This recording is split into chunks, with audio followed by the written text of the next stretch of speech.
So were you drafted or did you I was enlist? drafted, yeah. And how did you feel when you found out that you were drafted? Um, well, I had no deferments, no school. I was just out of high school and I was working for the same company I actually work for now. Um, and my father had served, and my grandfather Stoner had served, and my uncle Bill Queenan had served, and my mother actually worked for the draft board. So, in their position was if you called to serve, you served. That's all. So I did.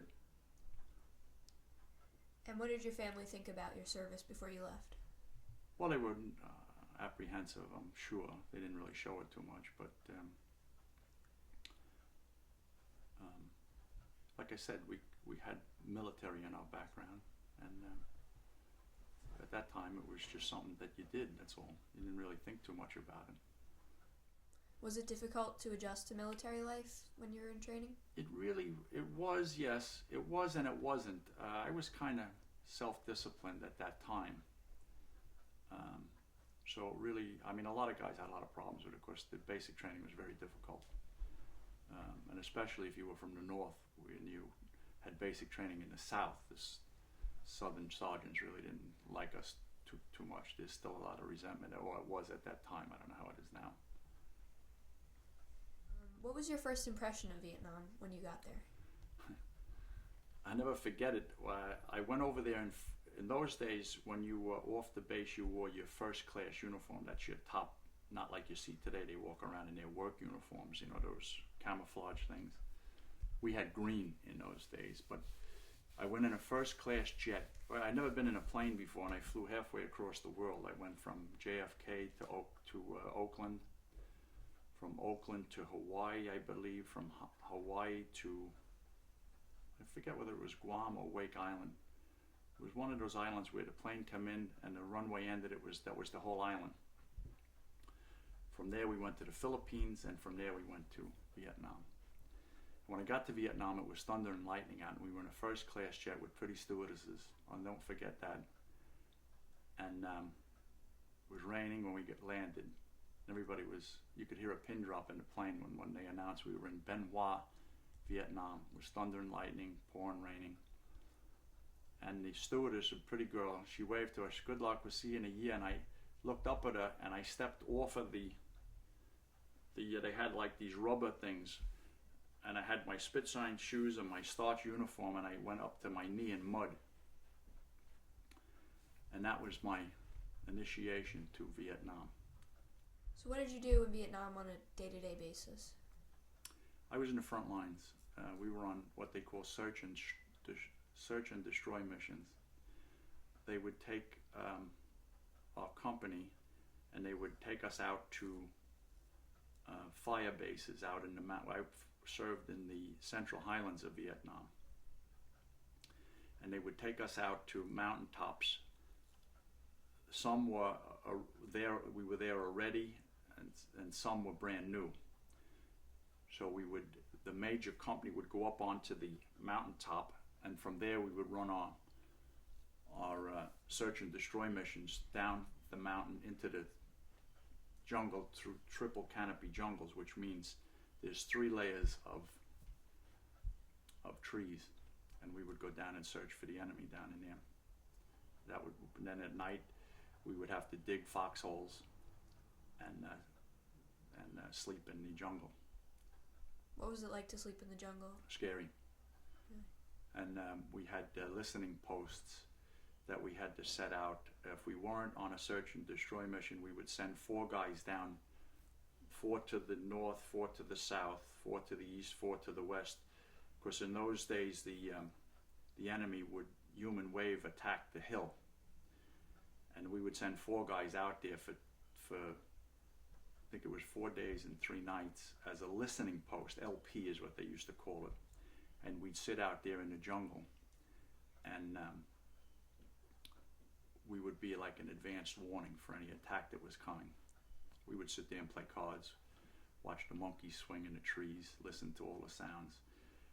But it was a very scary time, but you were so tired.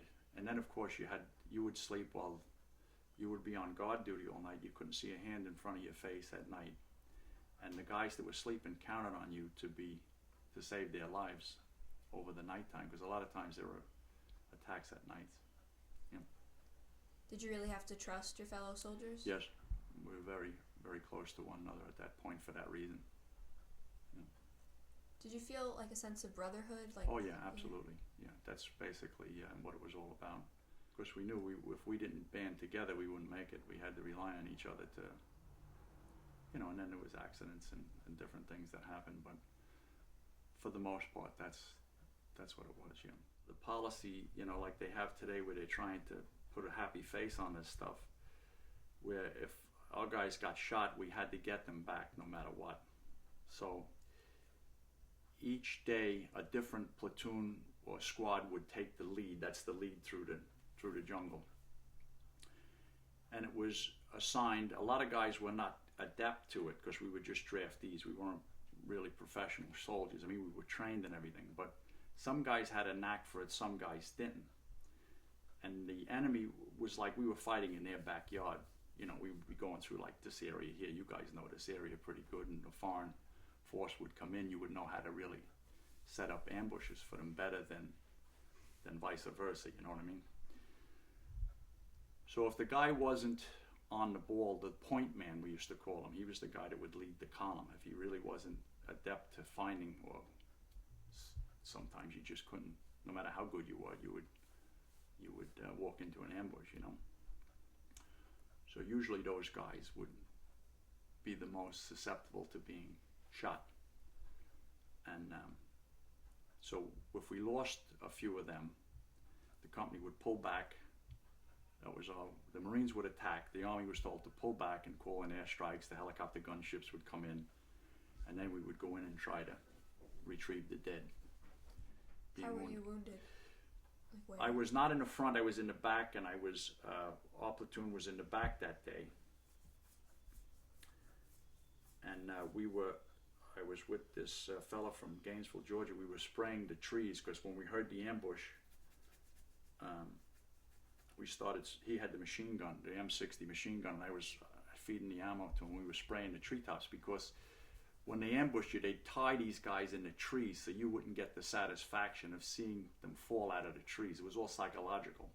So they would attack you, you couldn't see them, it was that type of thing.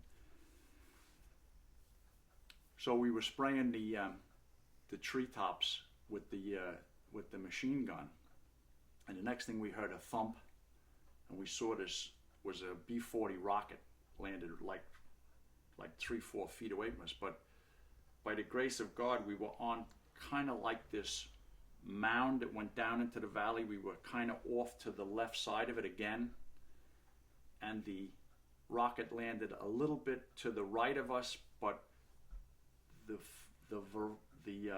major shrapnel went that way, and some of it got me in the back, and it blew us up in the air. We went up in the air about maybe 5-6 feet in the air, and I felt the metal go into my back and into my arm, and but I was all right. I had trouble walking because the thing was in my back as it went into it actually had fractured one of my vertebrae. It was only a little piece of metal, but it's all it takes. And then we were medevaced out, and that was quite an experience. There was thunder and lightning again that night, and I went out on the medevac ship, and they were shooting at it. So what was the political climate like back at home when you got home from Vietnam? Well, it was a lot of anti-war stuff, Do you think the civilians were really able to understand what you went through? Civilians? No, I don't think they did. Not really. The older generation did. They cared, like my mother and father's age. To them, they were very much more patriotic than my generation was. What is the thing that you're most proud about your service? The most proud? Well, I guess that I come back alive would be, honestly, I guess that would be them. I did what I had to do, I was just lucky, that's all.